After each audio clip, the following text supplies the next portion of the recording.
Hello everyone, welcome to shine with Pooja channel. So இன்றைக்கி நம்ம இந்த வீடியோவில் நல்ல காரசாரமான ஒரு எண்ணெய் கத்திரிக்காய் காரக்குழம்பு தான் உங்களுக்கு நான் பண்ணி காட்ட போகிறேன் என் ஸ்டைலில். ஸோ இந்த வீடியோ உங்களுக்கு ரொம்பவே பிடிக்கும்னு நினைக்கிறேன். இந்த வீடியோ ஸ்கிப் பண்ணாமல் ஃபுல்லாக பாருங்கள். வாங்க வீடியோக்குள்ளே போகலாம். ஒரு பெரிய இரும்பு கடை எடுத்திருக்கேன்.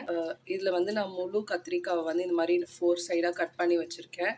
ஸோ இந்த மாதிரி கத்திரிக்காவை நல்லா எண்ணெயில் போட்டு வறுத்து எடுத்துக்கலாம். ஃபஸ்ட்டு கத்திரிக்காய் வறுத்து எடுக்கிற அளவுக்கு கொஞ்சம் நல்லா தாராளமாக எண்ணெய் விட்டுக்கலாம். ஸோ இப்போ எண்ணெய் சூடாயிடுச்சு. ஸோ இப்போ நம்ம கத்திரிக்காவை போட்டு வறுத்து எடுத்துக்கலாம்.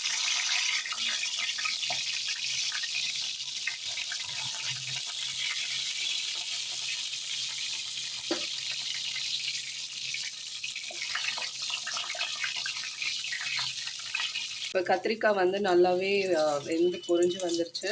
ஸோ இந்த ஸ்டேஜில் நம்ம கத்திரிக்காவை எடுத்துடலாம். இந்த எண்ணெயில் நம்ம கொஞ்சமாக கடுகு ஆட் பண்ணிக்கலாம். இந்த தாளிப்பு மசாலாவும் நான் இதில் ஆட் பண்ணிக்கிறேன். கொஞ்சமாக பூண்டு ஆட் பண்ணிக்கிறேன்.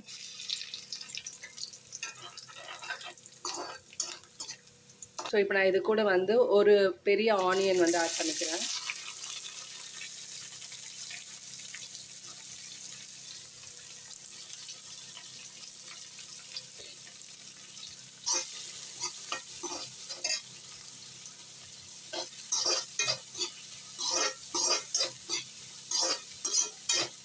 கருவேப்பிலை இல்லைல்ல, வெங்காயம் வதங்கிறதுக்கு நான் கூடவே சால்ட் ஆட் பண்ணிடுறேன். உங்களுக்கு தேவையான அளவு நீங்கள் சால்ட் ஆட் பண்ணிக்கோங்க. வெங்காயம் இப்போ நல்லா வதங்கிடுச்சு. ஸோ இப்போ இந்த ஸ்டேஜில் நம்ம ஒரு மீடியம் சைஸ் கட் பண்ணி வச்சுருந்த தக்காளி ஆட் பண்ணிக்கலாம்.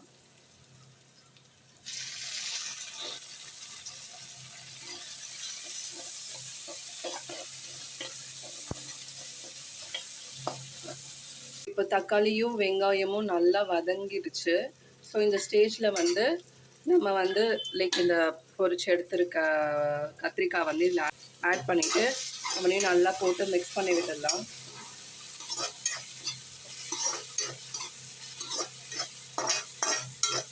நான் ஒரு பெரிய லெமன் சைஸ்க்கு புளி எடுத்து ஊற வச்சுருக்கேன்.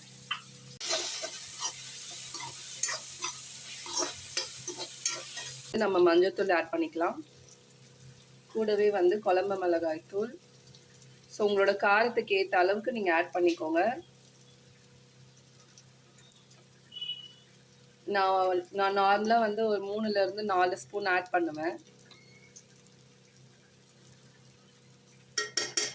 மிளகாத்தூளை இதோட நல்லா போட்டு கலந்து விட்டுருங்க.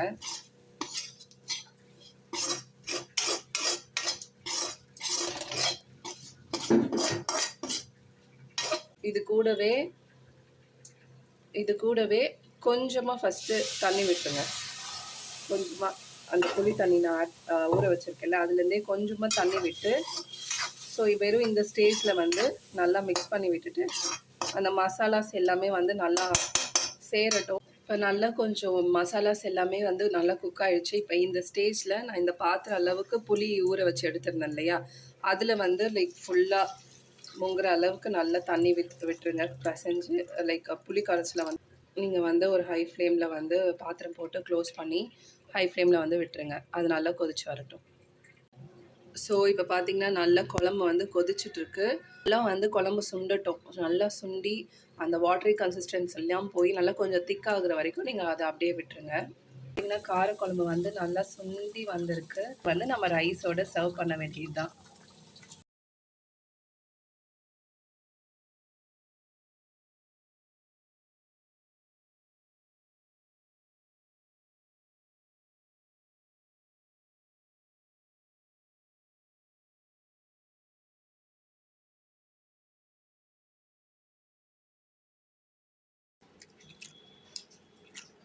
சூப்பராக